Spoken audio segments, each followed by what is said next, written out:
성도 여러분 반갑습니다. 수요 성경 공부 시작하겠습니다. 우리 함께 부를 찬송가 435장 나의 영원하신 기여 함께 찬송 드리겠습니다.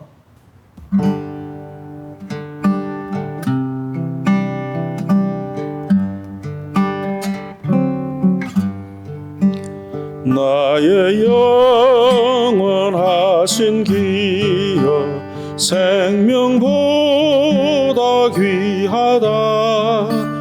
나의 갈 길 다가도록 나와 동행하소서. 주께로 가까이 주께로 가오니 나의 갈 길 다가도록 나와 동행하소서.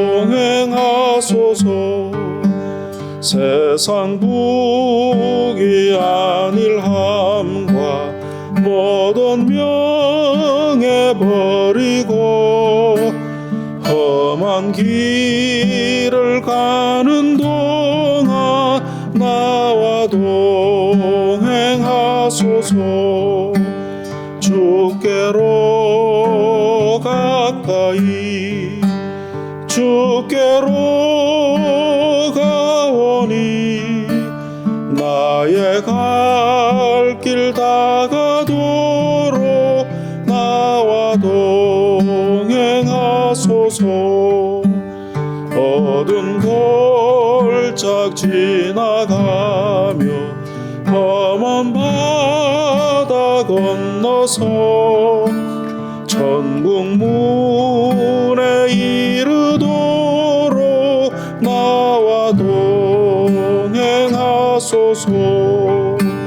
주께로 가까이 주께로 가오니 나의 갈 길 다가도록 나와 동행하소서.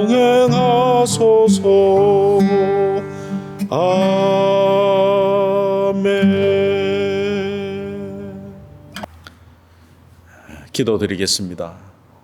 하나님 아버지, 오늘도 일상의 여러 가지 바쁜 가운데서도 또다시 영상을 통해서 하나님의 말씀을 묵상할 수 있는 시간을 주셔서 감사합니다. 이 영상을 통해 함께 말씀을 나누는 성도들 은혜의 시간이 될 수 있도록 주의 성령께서 인도해 주시고 말씀을 통하여 기도의 제목을 발견하고 또 하나님 앞에 기도할 때 하나님 앞에 기도하는 소원이 이루어지게 하시고 마음 가운데 주님의 뜻이 새겨지게 하시고 주님을 더욱 사랑하는 마음 주시고 우리의 생애가 하나님 뜻대로 순종의 삶이 되어서 하나님을 영화롭게 하고 우리 삶 가운데 하나님 주시는 은혜와 복을 누리는 우리 모두가 되게 하여 주옵소서. 어려운 가운데도 우리를 도우시는 하나님께 감사합니다. 사랑하는 성도들의 경영하는 사업과 직장의 복을 주셔서 경제적인 어려움 속에서도 하나님의 공급하심으로 인하여 풍성해질 수 있도록 복을 내려 주옵소서. 우리 부모님들과 우리의 자녀들을 지켜주시고 또 이 시간에 부족한 종에게 하나님의 신령한 은사를 더하셔서 주님의 말씀을 잘 전달하도록 도와주시기를 바라옵고 예수님의 이름으로 기도하옵나이다. 아멘. 오늘은 다니엘서 11장의 말씀을 우리 함께 살펴보겠습니다. 11장 2절로 4절까지를 제가 읽겠습니다. 다니엘서 11장 2절에서 4절 말씀. 이제 내가 참된 것을 네게 보이리라. 보라, 바사에서 또 새 왕들이 일어날 것이요 그 후에 넷째는 그들보다 심히 부요할 것이며 그가 그 부요함으로 강하여진 후에는 모든 사람을 충동하여 헬라 왕국을 칠 것이며 장차 한 능력 있는 왕이 일어나서 큰 권세로 다스리며 자기 마음대로 행하리라. 그러나 그가 강성할 때에 그의 나라가 갈라져 천하 사방에 나누일 것이나 그의 자손에게로 돌아가지도 아니할 것이요 또 자기가 주장하던 권세대로도 되지 아니하리니 이는 그 나라가 뽑혀서 그 외에 다른 사람들에게로 돌아갈 것임이니라. 11장은 10장에서 연결되는 그런 환상의 내용의 본론입니다. 우리가 10장에서 지난 주일에 바사왕 고레스 3년에 다니엘이 환상을 보고 여기에 기록해 놓았는데 다니엘의 그 환상의 본론은 근동의 역사적 이제 상황을 보게 된 것이죠. 그러니까 예수님께서 오시기 한 300~400년 전에 고대 근동에서 일어났던 제국들의 흥망성쇠를 먼저 보고 기록해 놓은 것입니다. 오늘 이 다니엘은 이 환상은 아직 일어나지 않은 미래의 일이지만 우리에게는 이미 성경에 있는 그대로 역사 가운데 성취된 사건들입니다. 그래서 우리가 이런 성취된 사건들을 역사 속에서 보면서 하나님께서 다니엘에게 보여준 미래의 그 계획대로 다 이루어졌다는 사실로 인하여 우리 하나님의 하나님 되심을 발견할 수가 있습니다. 그리고 성경의 역사성과 진실성을 우리가 깨닫게 되죠. 성경에 미리 예언된 말씀이 역사 가운데 그대로 성취되었다고 하는 것은 하나님의 예언의 말씀의 그 진실성, 정확성을 우리에게 보여준다고 하겠습니다. 그래서 오늘 2절에도 보면 이제 내가 참된 것을 내게 보이리라 하고 다니엘에게 계시의 말씀을 전하는 하나님의 사자가 그런 말씀을 합니다. 자칫하면 성경을 믿지 아니하는 자들이 이런 예언은 다니엘이 지어낸 것 아닌가 그렇게 이야기할 수도 있겠습니다만은 그렇지 않는 것을 여기에 밝혀 놓았죠. 다니엘이 미래에 일어날 일들을 본 것일 뿐 다니엘의 머릿속에서 상상으로 지어낸 일이 아닌 거죠. 다니엘이 지어낸 일이 우리의 세계 역사 속에 그대로 이루어졌다면 다니엘이 하나님이겠죠. 그런데 그것이 아니고 다니엘을 사용하시는 하나님께서 다니엘에게 역사에 되어질 일들을 미리 보여주시고 그 보여주신 대로 역사 가운데 성취되었다고 하는 것은 우리 하나님만이 참 하나님 되심을 보여주는 것입니다. 세상에 가짜 신들이 많이 있습니다. 그러나 그 신들이 그 우상들이 예언하고 성취하느냐 그렇지 않죠. 오직 성경에 하나님만이 전지하시고 전능하셔서 말씀하신 대로 이루시는 하나님 되신 것을 우리는 다니엘서 전체를 통해서 알게 됩니다. 우리 하나님의 어떠하심을 다니엘서를 통해서 보게 되는 것이죠. 자, 그러면 다니엘이 본 미래의 일들이 무슨 일인가? 2절을 보면 페르시아, 성경에는 이것을 바사라고 그랬죠. 페르시아가 어떻게 될 것인가 하는 이야기를 보여주고 있습니다.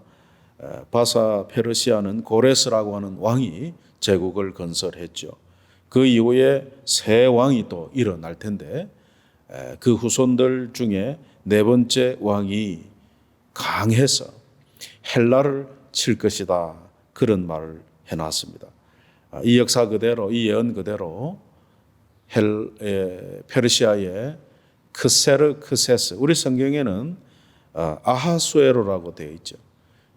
세계사에는 크세르크세스라고 하는 왕이 군사를 대거 모집해서 그리스, 헬라를 치는 그런 역사가 있습니다. 몇 년 전에 나왔던 스파르타 300, 살라미스 해전 이런 내용의 바탕이 바로 이 크세르크세스 왕이 헬라와 했던 전쟁의 내용을 보여주고 있습니다. 근데 그 전쟁에서 그 대군대 페르시아가 집니다. 그 이후로 페르시아는 나라가 점점 쇠하여져서 마침내 그리스의 헬라의 알렉산더에게 패하고 말죠. 알렉산더 대왕과 또 페르시아의 전쟁이 한 3번 있었는데 세 번 다 알렉산더가 승리하여 마침내 대제국 페르시아를 무너뜨리는 그런 일이 일어나죠. 그게 이제 3절에 나옵니다. 장차 한 능력 있는 왕이 일어나서, 여기 한 능력 있는 왕이 역사 가운데는 알렉산더입니다. 그래서 알렉산더가 빠른 시간 내에 대제국을 이루죠. 우리는 이미 이 세계 역사의 제국들의 흥망성쇠를 다니엘서 8장에서도 짐승으로 비유되는 그 순념소를 통해서 헬라가 일어날 것을 보았습니다만은, 다시 한 번 더 다니엘에게 이 제국의 흥망성쇠를 보여주는 것입니다. 왜 그렇게 반복해서 보여주느냐? 이것은 반드시 일어날 일이기 때문에 그렇습니다. 11장, 다니엘서 11장 36절에 가보면 그런 말씀이 있죠. 그 왕은 자기 마음대로 행하며 스스로 높여 모든 신보다 크다 하며 비상한 말로 신들의 신을 대적하며 형통하기를 분노하심이 그칠 때까지 하리니 이는 그 작정된 일이 반드시 이룰 것임이니라. 하나님께서 역사의 수레바퀴를 움직여 가시는데 하나님의 그 행하심을 따라서 역사 가운데 그대로 일이 성취되어 일어나는 것을 봅니다. 그래서 이렇게 반복적으로 환상을 다니엘이 보고서 이렇게 기록한 것은 그 일이 반드시 일어날 것이고, 이미 우리에게는 역사 가운데 그 일이 일어났다 하는 것을 증거하고 있습니다.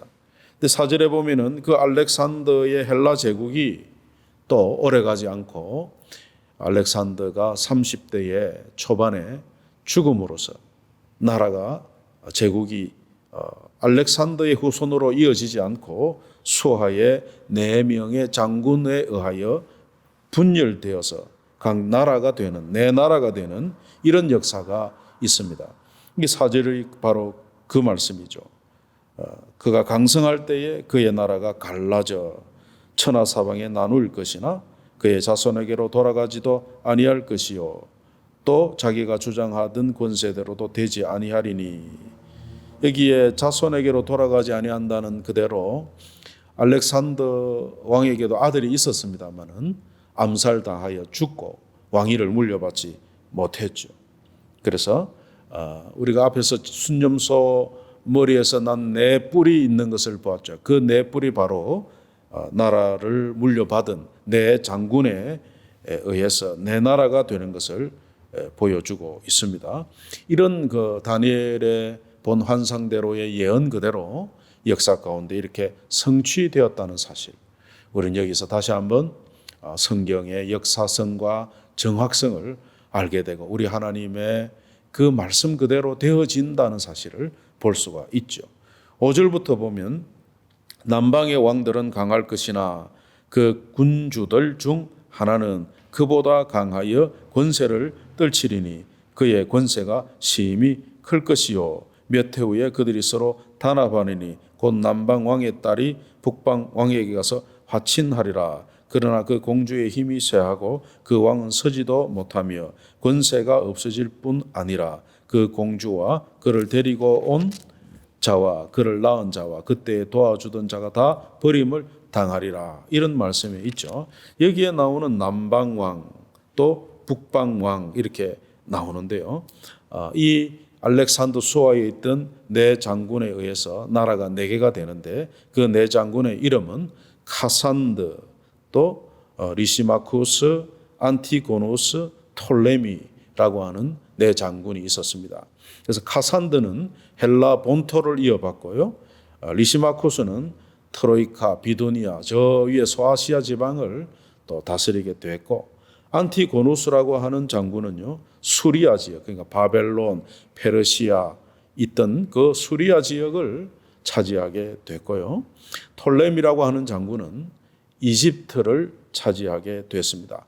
그래서 남방 왕이라고 하는 것은 이집트의 톨레미 왕가를 일컫고, 북방이라고 하는 것은 안티고누스가 차지한 그 땅을 말하는데, 이 안티고누스가 제일 큰 땅을 차지해서 이렇게 거들먹거리니까 다른 장군들이 이를 시기하여 톨레미가 안티고누스를 쳐서 그 땅을 빼앗습니다.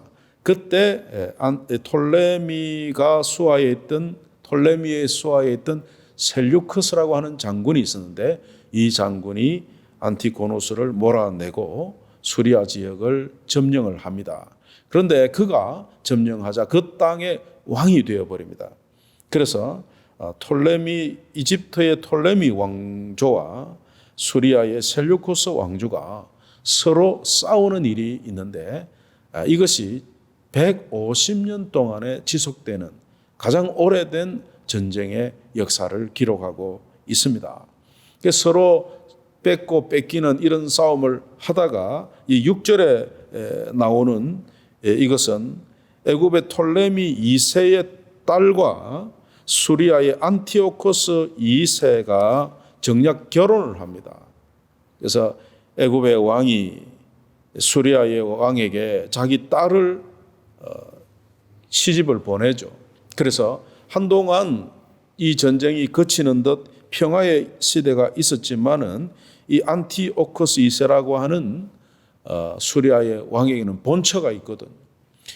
그 본처가 라우디케라고 하는 여인인데 갑자기 에집트의 공주가 시집 와버려서 자기가 찬밥이 된 것이죠. 그래서 분을 품고 있다가 얼마 되지 않아서 그 안티오크 2세와 또 애굽에서 시집 온 베레니케라고 하는 셀류커스 프톨레미의 2세의 딸을 죽여버립니다. 암살을 해요.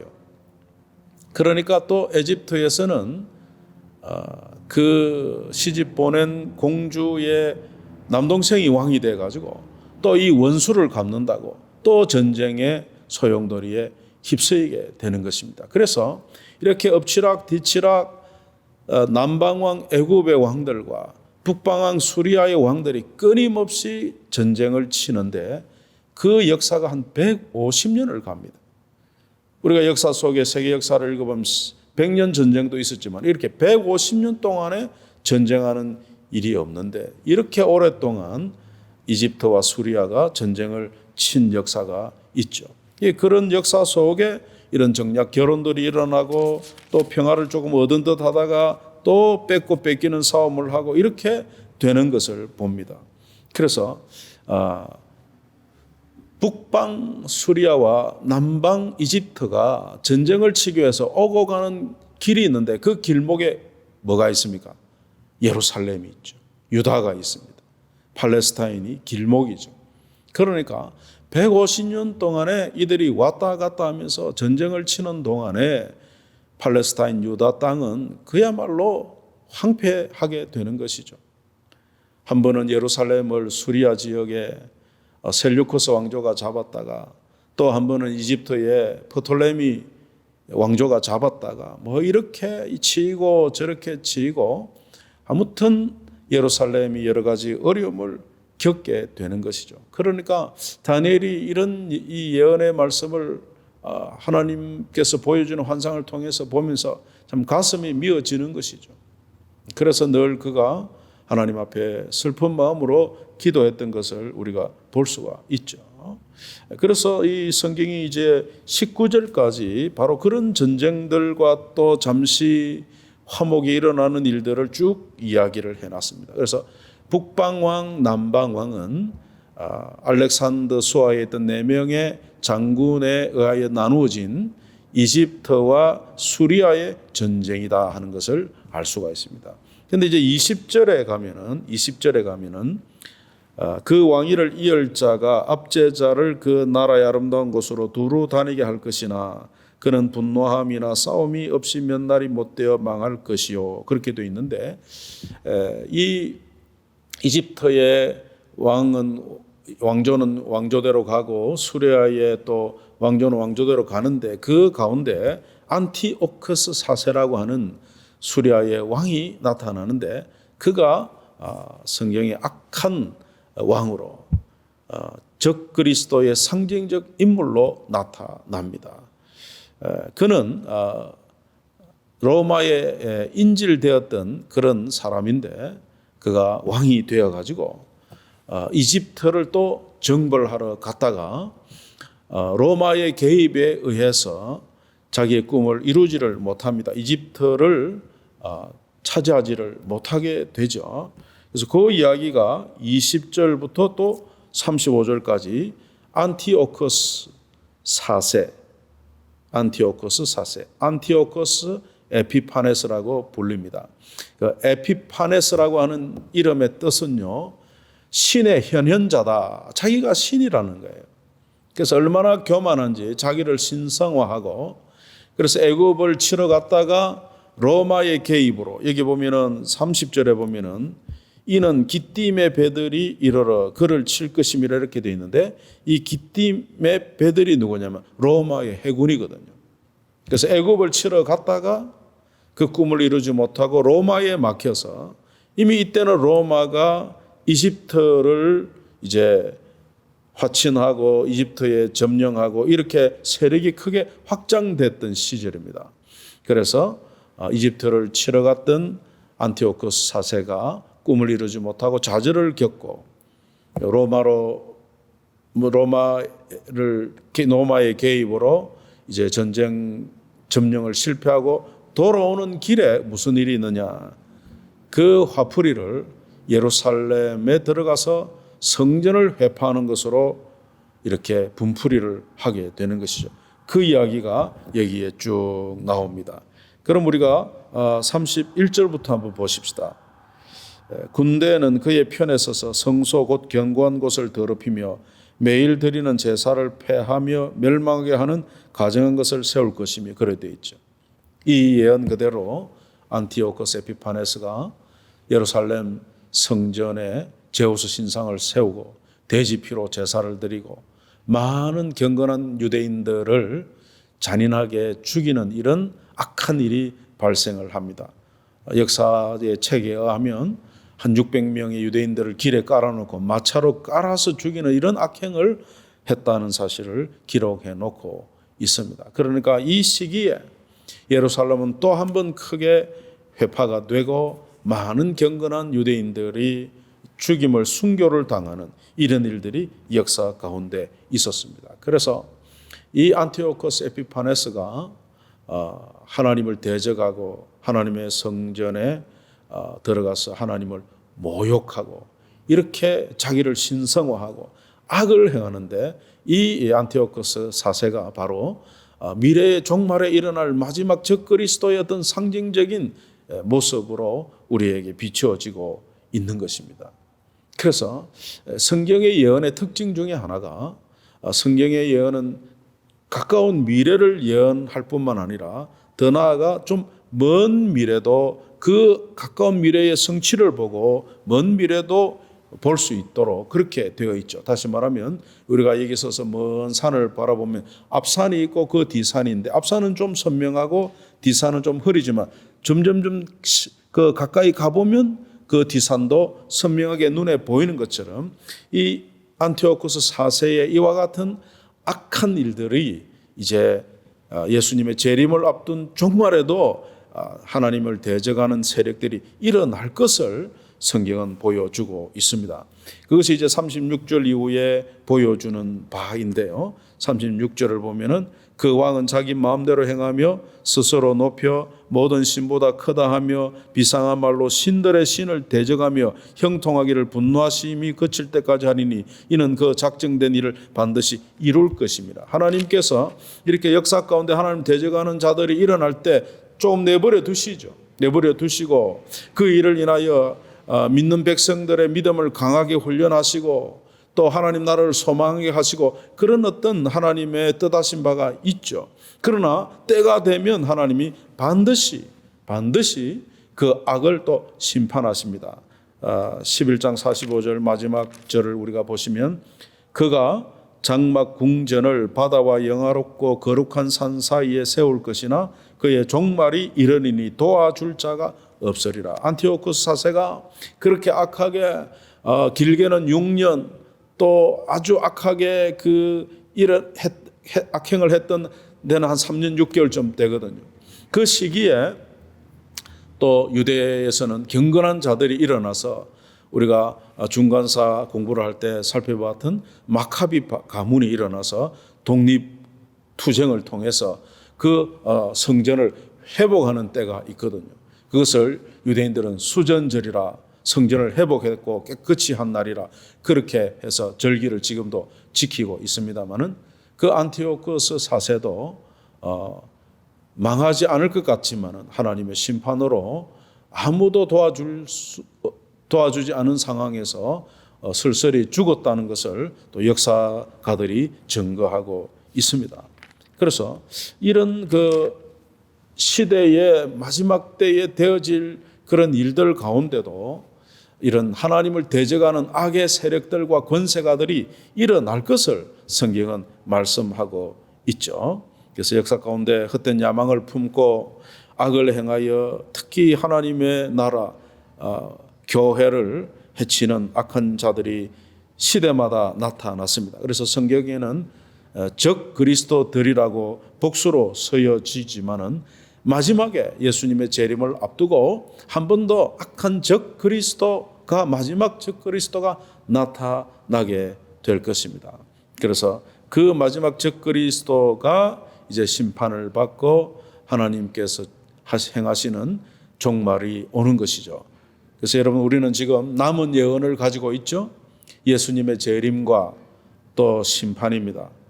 우리가 다니엘의 예언 그대로 이 시대의 역사 가운데 성취된 것을 볼 때에 남은 예언도 반드시 하나님께서 이루실 것을 우리가 믿게 되는 것이죠.